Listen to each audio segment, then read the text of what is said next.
तो आज ये सुबह सुबह खबर निकल के दोस्तों आई है। यहाँ पे 38,926 जो खाली पद पे वैकेंसी आई है डाक विभाग के द्वारा। तो किस राज्य में कितने पद हैं, और जब उनसे पूछा गया कि क्या इसमें परीक्षा भी होगा तो उनका जवाब क्या आया था, क्योंकि बहुत लोग ये पूछ रहे थे कि आप लोग मेरिट के आधार पे जो मतलब कि इसमें चयन प्रक्रिया की जा रही है तो क्यों की जा रही है, क्यों नहीं एक और एग्ज़ाम इसमें लिया जा रहा है। तो उन्होंने क्या जवाब दिया चलिए जान लेते हैं। जो मेरिट लिस्ट देखिए बनेगा वो 10वीं के अंक के आधार पे बनेगा, और इसमें आप अप्लाई जरूर कीजिएगा, ठीक है। अप्लाई इसलिए कीजिएगा क्योंकि इसमें पैसा के नाम पे आपसे मात्र 100 रुपये लग रहा है, वो भी यूआर, ओबीसी और ईडब्ल्यूएस का, पुरुष उम्मीदवार का। अगर आप महिला हैं और अनुसूचित जाति जनजाति से तो उसमें कोई भी फीस नहीं लग रहा है। अब यहाँ पे जान लेते हैं कि किसका सिलेक्शन होगा किसका नहीं। 10,000 सैलरी है और बीपीएन का 12,000।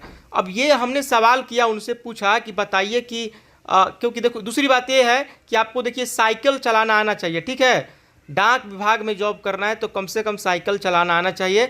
हमसे उनसे पूछा कि बताइए कि यहाँ पे एक परीक्षा और लिया जाएगा कि क्या किया जाएगा, क्या इसी पे हो जाएगा। तो उनका जवाब चलिए जान लेते हैं क्या है होगा। इससे पहले चलिए जान लेते हैं कि किस स्टेट में कितना सीट है। देखिए यहाँ पे आपको बिहार में 990 है, ये तो सबको पता है।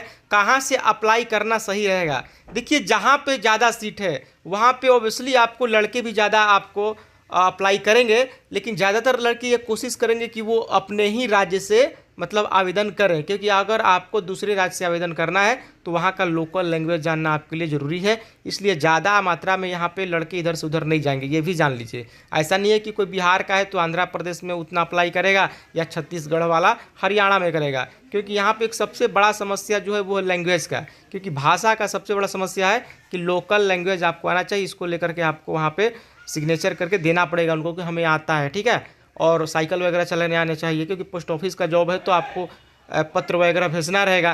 तो पोस्ट ही है दोस्तों छत्तीसगढ़ में 1253 है।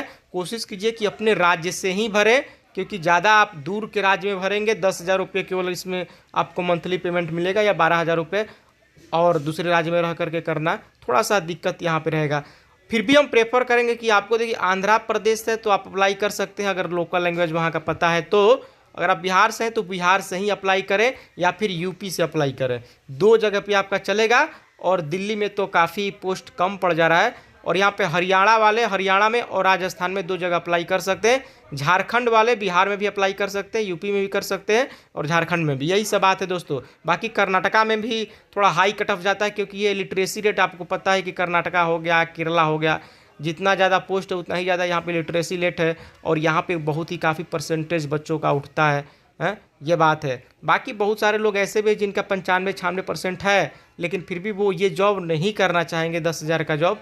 इसलिए लोग आवाज़ उठा रहे थे कि इसमें एक और एग्ज़ाम लेना चाहिए था, मतलब एक एग्ज़ाम कम से कम लेना चाहिए था। तो ये पोस्ट है आपको, या फिर आप यहाँ पश्चिम बंगाल से भी अप्लाई कर सकते हैं अगर लोकल लैंग्वेज आपको पता है तो।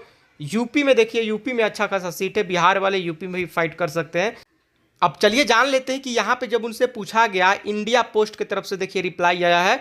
जब उनसे पूछा गया कि रिटन एग्ज़ाम करवाइए, पहले लोग जानना चाहते थे कि इसमें रिटन एग्ज़ाम होगा कि नहीं, तो इन्होंने यहाँ पे देखिए लिखा हुआ है बहुत सारी चीज़ें। इन्होंने ये लिखा है, शॉर्टकट में बता देते हैं कि यहाँ पे हम लोग पूरी तरह से पारदर्शिता से हम लोग चयन करते हैं। ऐसा नहीं है कि किसी का भी चयन कर लेंगे, जिसका ज़्यादा नंबर रहेगा उसका पहले सिलेक्शन लिया जाएगा, और इस तरह की चीज़ें होती है। अब यहाँ पे एक और बात, सबसे बड़ी बात यहाँ पे कही गई है कि कार्य पद्धति के आधार पर, जीडीएस की कार्य पद्धति के आधार पर, मतलब कि कार्य की जो प्रकृति है, जो नेचर इस काम का, इनका कहना है कि जो इंडियन पोस्ट ऑफिस में काम करने वाले लोग हैं वो थोड़ा मोटा मोटी काम करते हैं, जैसे कि फाइल को इधर से उधर पहुंचाना, साइकिल से चिट्ठी पहुंचाना, लेटर को एक जगह से दूसरे जगह देना, पोस्टल ऑर्डर वितरित करना, थोड़ा सा मोटा काम है। तो इसके लिए इनको लगता है कि, और सैलरी भी कम है, 10,000 रुपया है, 12,000 रुपया है, तो सैलरी भी कम है और काम है थोड़ा साइकिल वगैरह से इधर उधर जाने आने का। तो इनको लगता है कि इसके लिए आपको मार्कशीट के आधार पे ही कर लेना ज़्यादा उचित रहेगा। इसके लिए अब इतना बड़ा एग्ज़ाम लेने की ज़रूरत